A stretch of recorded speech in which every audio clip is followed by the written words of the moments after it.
আজি আপোনালোকে ভাবিছে নিশ্চয় আজি তাই হস্পিটালত যে কিয়? কাৰণ আজি আমাৰ দেউতাৰ যিহেতু অলপমান দুখ পাইছিলে, সেইবাবে আমি আহিলোঁ আজি হস্পিটাল।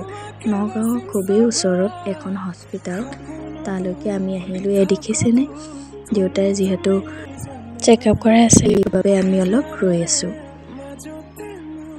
হস্পিটালখন খুবেই ধুনীয়া, খুবেই পৰিষ্কাৰ, আৰু এয়া দেউতা, মই, মায়ে বহি আছোঁ সুন্দৰভাৱে। আৰু আমি তিনিওটাই হস্পিটালখন ঘূৰি ভালদৰে চালোঁ।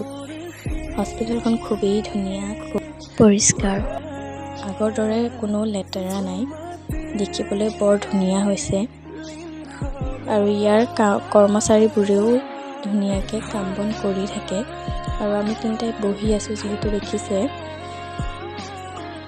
এই হস্পিটালখন মই আগফালৰ পৰা আপোনালোকক দেখুৱাই দিছোঁ, চাওক খুবেই ধুনীয়া। নামটো হ'ল নগাঁও মেডিকেল কলেজ হস্পিটাল।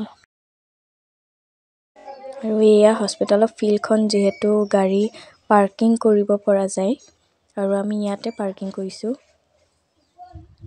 এয়া বহুত ডাঙৰভাৱে বনাইছে,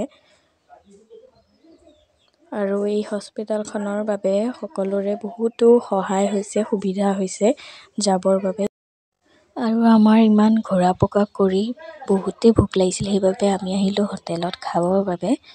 আৰু খাই বৈ আমি ঘৰলৈ বুলি ওলালোঁ। আৰু এই ৰাস্তা কাষতে দেখিছেনে সৰু গছ পুলিবোৰ, আৰু বগৰী গছ বহুত আছে। আৰু এই লাহে লাহে আমি গৈ আছোঁ। ৰাস্তা কাষতে আমি বান্দৰ কেইটামান দেখিলোঁ, ভাবিলোঁ আপোনালোককো দেখুৱাওঁ, সেইবাবে আপোনালোককো অলপমান দেখুৱাই দিলোঁ। সেয়ে দেখিছেনে বান্দৰকেইটা। মোৰ ইমান ঘূৰি খুবেই ভাগৰ লাগিল, সেইবাবে আজিলৈ আহিছোঁ, বাই।